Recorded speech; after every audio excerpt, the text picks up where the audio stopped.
classes in the later portion of his StarCraft 1 career. I know that he wore them earlier in his career, but I think that he may have switched over to contacts or something, but he really doesn't wear them quite as much. Oh, and here we get the intro.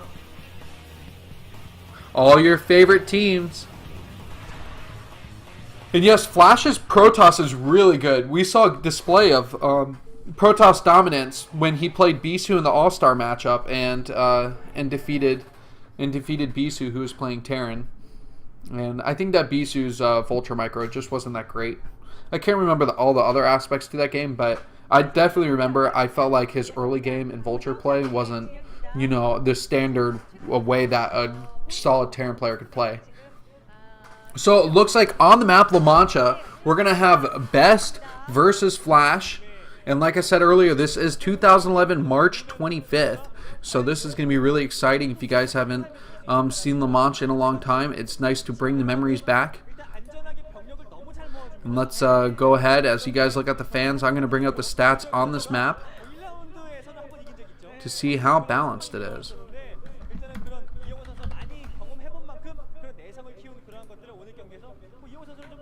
So, as usual, it is a 4-player map, and these players have the opportunity to spawn in the 4 corners of the map. Desert text, desert tiles. And let's see, it is a Protoss favored map. It looks like here 87 wins to 62, a 58.4% win rate. So the odds are more heavily in BeSt's favor than the last time, where a map with even stats meant that Flash should win that game. So, someone calling this Hydra Bus City. And yes, indeed, these graphics are sweet. So it looks like BeSt is starting off with that gateway, and Flash is going to be going for that barracks expand, and typically he does. I think Flash is one of the Terrans that rarely went for siege expand, and when he goes for siege expand, it was definitely because he was going for something more tricky. Like an early bio vulture tank attack, which is more standard. Like I said, that's something that you would do on a map like Fighting Spirit, where there's a bridge and you can attack over that bridge. Even Destination is a map where you can do that on. And who's that handsome fellow right there? Obviously getting a good BeSt shot there. And it's important to see the faces of the stars of Pro League. So very shortly, we'll be seeing that barracks finish up, and then he can either build a bunker at the front, a supply depot, or which he's going with, or build that command center, depending on how risky he wants to be. But building the supply depot first is always important. And meanwhile, Flash is scouting down to the bottom left, and BeSt is not going to find his opponent either, as he does scout down to the bottom right. And immediately these players will say, oh, I don't see anything in the natural. We're not crossing paths with a scouting worker. Let's go scout the remaining corner. But, okay, so this is interesting. Flash, instead of scouting down to the bottom right and continuing the clockwise rotation, is going to scout to the top right. Because he wants to identify how close his opponent is. One, in case there is going to be an early attack. It will come a lot quicker due to the proximity of the bases, but also if he decides, well, okay, I've identified that he's close, let me go with a strong early game build that can harass my opponent if he decides to go for a natural base. So he can identify that pretty quickly. So the bunker is going to be coming out at this front, and the 4 Marines are moving out. And that's kind of a risky thing, because if you have your Marines out on the map and one Dragoon gets a hold of your location, it can typically be microed to take out the Marines one by one.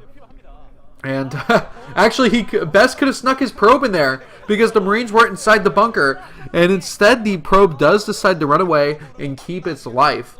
But a typical TVP is going on here, even though BeSt is in the dark.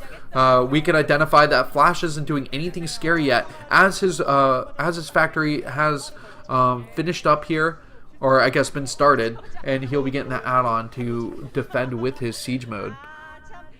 And what is going on with that probe over at the 9 o'clock? It's possible he could build something like a proxy. That could be always pretty scary here. But the natural is being built the Cybernetics Corps is researching that range upgrade, and BeSt needs to get a stronger economy in this game. I would like to see if he can defend against that massive harassment that Flash brought in the last game. If BeSt doesn't receive that same damage dealt, he should take a faster third, because that would play into his hands so much quicker if he can get away with it. And now applying that pressure here, getting that bunker as low as he can on the health, and it's always interesting to see what Flash's strategy is. I mean, every game, Flash plays to make you bend to his will, go into what he wants to play with. And hello, Tupacalypse. Welcome to the BeSt versus Flash special of the Brood War Weekly. And if you guys enjoy watching Brood War, I am here every Tuesday. Although next Tuesday, possibility that I won't be casting, which would be my first time in, let's see, 13 weeks or something. I've been doing this for quite a long time now, since the beginning of April. So it would be the first time in 3 months that I would have to miss a Tuesday. And if so, I will make it up to you guys greatly. So the pressure being applied here continually, and that fast third nexus, exactly what I was saying here, is that he absolutely wants to get the economy early here. And so, okay, so let's read this question here. How standard is the whole whack the bunker with goons until a tank pops thing? I mean, how much damage is it actually doing considering the repair cost? Yes, so Tupacalypse replies, repair costs money, so it's very standard. And what I'd like to say is, to answer the question appropriately, think about how many SCVs you're forcing off with those Dragoons early on. Because, one, you're constantly making an army with your economy anyway as a Protoss player, because you need something to defend with in case your opponent goes for something you didn't expect. So now you have 4 Dragoons. What can you do with them? Attack that bunker at the front, and you're pulling 4 SCVs off the mineral line. And if you think about the cost of an SCV per minute off the mineral line is somewhere in the hundreds. I'm pretty sure it was was it 100 minerals for an SCV off the mineral line? I haven't read that stat in so long. But yes, with the SCVs not mining plus repairing on that bunker, it costs a significant amount of money. Someone go to Wikipedia and find out, though, so I can give an exact number of how much mining costs per minute because of an SCV. And then you might get fortunate, and you could pick off one of the SCVs. And look at that, that's the Flash Cot. And if you guys aren't familiar with that, the mascot of KT Rawlster is the Flash Cot. He's got that ginormous head, and it's extremely freaky. I wonder if Flash catches in the corner of his eye his his replica body, and is just like, damn, I'm pretty good looking. Look at that sexy mascot. And there's Bunky right there, and he is awesome. I feel like Bunky could have been a villain on the Power Rangers or a 5th Teletubby. Either one could have totally been appropriate here. So you guys vote. Do you think Bunky should have been a 5th Teletubby, or do you think he should have been a villain in the Power Rangers? Overall, the CJ Antis mascot is still the ugliest thing on Earth. So there was a discussion on who had the ugliest mascot in the Brood War General thread. So that was pretty great. And Lomo was our mascot. God. Lomo has the best jokes. I remember reading the threads about people just hating on that guy. And in fact, there's a BeSt versus Lomo game that was suggested, but I don't think we'll get that today because of the number of Flash versus BeSt games that are available. So definitely a villain. Okay, we'll take that as the resolution to this question. And that pylon that he built early on at that 9 o'clock. The only thing it did was just make Flash aware that, hey, there's this pylon out in the middle of nowhere. But unfortunately for BeSt, unfortunately for BeSt, he cannot warp in units to pylons across the map, as that technology has not been discovered by Protoss at this era. So Flash has taken 3 bases now, and he's got a decent decent wall of units. The tanks are set up with turrets, supply depots, and Flash is very famous for building walls of supply depots to defend his tanks, so that way you cannot engage units as quickly here. But it looks like there's a yellow mass in the middle of the map here on La Mancha, and BeSt might find an opportunity of weakness and engage against his opponent. So while we really haven't seen too much inside this game, we're about 11 minutes into it so far here. Of actual gameplay time, and the 3-base economy is going to be fully kicking in now, which means that he can get arbiters out quickly, but really it's going to be about dropping down the gateways. And you can see that he's already built quite a few inside of his main base, and this is where it gets scary. BeSt is famous for building over 100 gateways in a single match. So it's just insane how good he can macro off all of those efficiently too, once he has that large enough bank.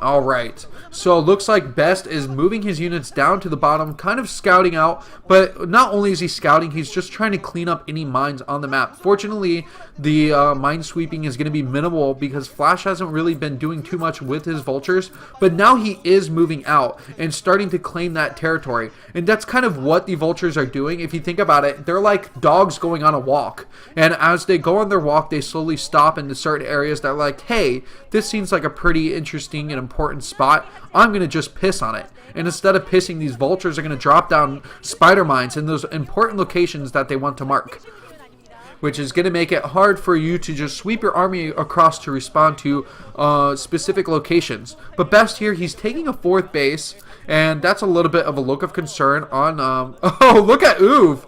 Look at Uv's face! What a badass. I love his hair. Meanwhile, that was a KT roster coach on the other side. So showing both of them. Now, Uv is not the head coach. As you guys may believe, he is the current head coach of SK Telecom. But Coach Park was the head coach, while Uv was the Terran specialist, and Kingdom was the Protoss specialist at this time. So more factories are being built at this time, and what is getting kind of insane in this game is the number of production facilities that both players are going to be having. Now, down at the bottom right, after we just got the flashes of the coaches, I was going to address that. BeSt does have this bottom right base. He can still expand to that natural 2, but now he's going to be spread out, and he has to make sure he controls the entire map. So that means being very active with your with your army, moving constantly, as if you're like I don't know, just as one cohesive unit. You just move your blob all the way back and forth across the map, which means that you have a better chance of catching your opponent if he tries to take a stab in any direction. Since the Protoss army is so much more effective in a group, you know, you just have to have constant army micro, which is incredibly hard. I don't know how well you guys can move a giant 200 supply army yourselves, but these professional players make it seem like it's just one fluid motion. Meanwhile, it looks like the gateway count is going to be getting even higher, and I wouldn't be surprised if he decides to take that, yes, the natural base, over at the 4 o'clock position. And Harangue 2 gateway placements is being brought up inside of the chat here, and I can't quite remember what Harangue 2 did, but I do remember that he had some notable gateway placements. And so what you're looking at here with the Dragoons at that location that they were just showing the engagement is that he's actually sitting on the high ground, and there's these 4 spokes that go across the map. It's kind of like a diagonal cross, if you want to think about it. And the position on that high ground will actually cause the low ground units to miss. So just doing that kind of graceful dance with the Protoss army on the high ground makes you a little bit more effective against the Terran, and it's just those little things that make it so much more important.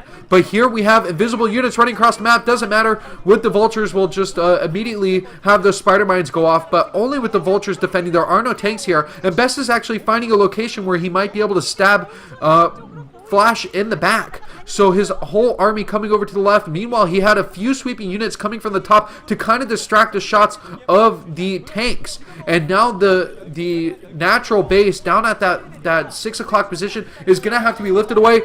A stasis on the science vessel. While that may have looked like a weak stasis, it actually eliminated detection and only relying on the turrets now to reveal the units that are under the Arbiter.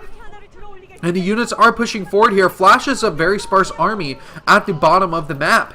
He's more fortified up at the top location to defend the 12, 11, and 10 o'clock bases, which means that he's going to be showing a lot of weakness. There isn't just that huge mech infrastructure that he would typically have. And so, while his production facilities are defended, the important bases are those ones are going to be at the 6, 7, and 8. Well, I guess at 9, because there's all those minerals and gas resources that Flash is going to want later in this game here. So he's going to have to fight back. BeSt is doing a really good job right now, though. He's actually morphed those Archons that are out of energy, so that way he can continue to push forward with this attack. And so I think that the command center may have gotten away. That was forced to flow at that natural base. But look at all the gateways. We're going to have to try and get a gateway count a little bit later on. Hopefully they'll be able to show it. And look at that. Even BeSt is impressed with the level of macro that's coming down here. But that's the second time that they've kind of highlighted his face. So he must be kind of an important guy. And there's the head coach Park watching on next to Uv. And this is going to get massive here. The Dragoons are pushing down. They have that great range. And as these Zealots do come in to reinforce, they're going to be able to soak up all the damage of these tanks. And Flash, once again, he's looking very thinned out. He isn't going to be able to defend this location. The stasis is doing really good now, too. He might actually lose that Arbiter, though. And Arbiters take so long to get built. But the thing is, his economy is good, and he's macroing up brilliantly right now.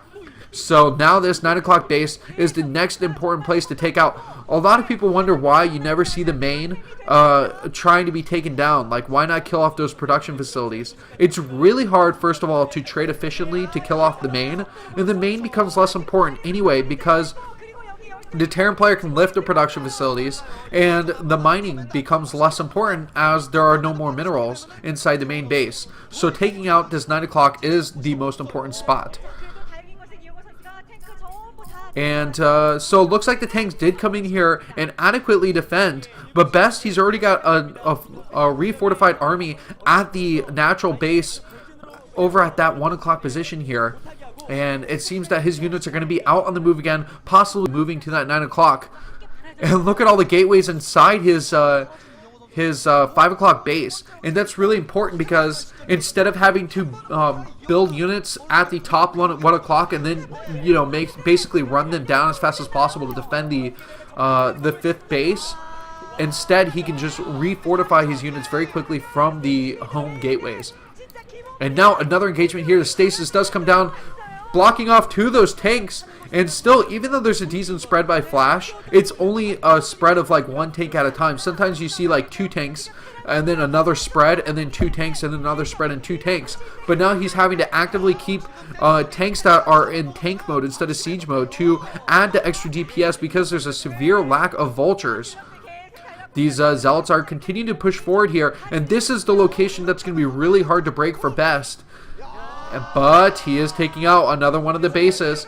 The Zealots actually kill off that command center, and I think Flash realized that he was not going to be able to save that command center and let it just stay on the ground to keep the eye of his Protoss opponent. But BeSt is playing really great right now. In fact, using bunkers to defend is not quite a common thing here. So Flash is just kind of pulling out everything he can. Having to waste minerals on Marines is something quite unique too, because you really want to just use that on Vultures who can control the ground with those spider mines. The Arbiter might get taken out again just by this single Goliath, and that's going to be kind of lame. So that Arbiter does not get saved, but it seems that BeSt is not in any sort of position where he has to panic about losing such an important unit.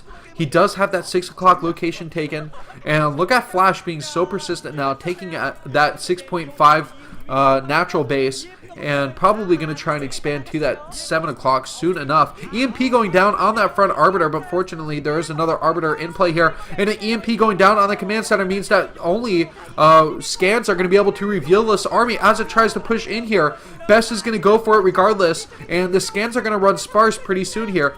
He only has 3 bases worth of contact stations, possibly 4. But I think, yeah, only 3 here. And storms are going down too, but that was a lot of Dragoons that died off very quickly here, so not the most efficient trade for BeSt. And I think that was a little bit of a mistake engagement if he wanted to beat his opponent. But 2 armor and +3 attack, but 2 armor and +3 attack for the mech units also. And so that's going to be good for Flash, who has a decent upgrade matchup with his Protoss opponent. Usually the Protoss opponent, you can try and get ahead with the double forge and just plow forward. But I think it's really impressive that both these players are just playing, pretty damn well. Even though Flash is taking a lot of huge hits by BeSt, he's still managing to hang in there, which is why he is just such a god tier Terran player. Any other Terran player would have just been fatigued at this point in the game and would have had to eventually tap out.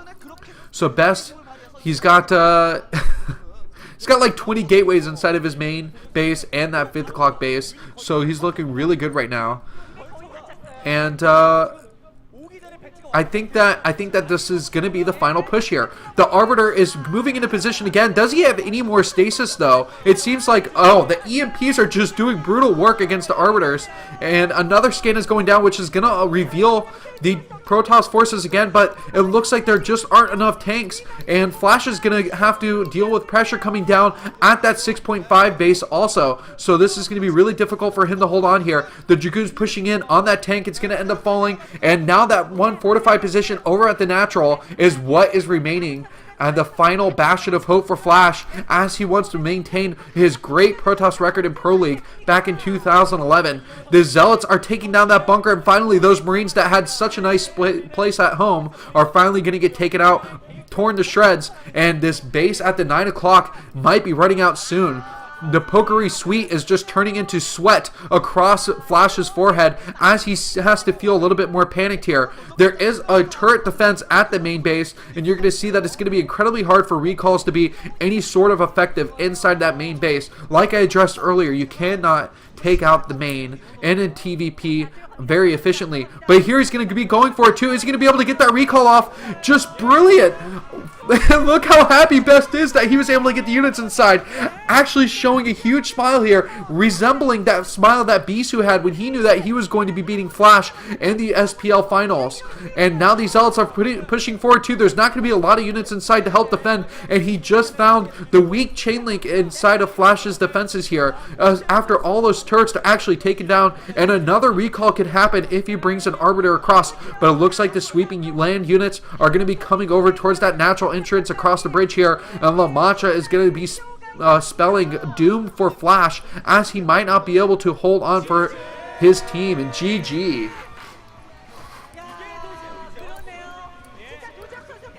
And it looks like BeSt is going to take that win. Congratulations to him. And look how happy, oh my god, that celebration. Trying to get his sexy on, someone get Justin Timberlake in the studio, because he's got to show him those types of moves. I think Justin Bieber has nothing on BeSt in the dance-off contest here. And that was an exquisite win by him.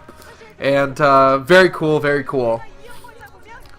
So, time for me to take a quick water break, and then we will jump into yet another BeSt versus Flash game. Oh, look at that face. Drinking the wrong drink, man. That's the problem.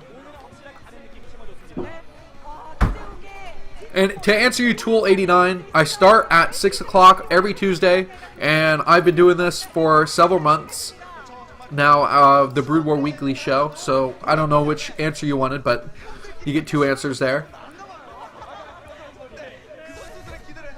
Oh, man. That was cool. Now a 2-1 lead, and who's going to be sent out for the ace match, I do not know. But we're going to have to ignore that because we're going to be watching BeSt versus Flash games only. Alright, So what else do I have in this setup here? That's Light versus BeSt. That's BeSt versus Flash. All right, with the ABC game triple caster lineup here, so totally cool. Let's go into it.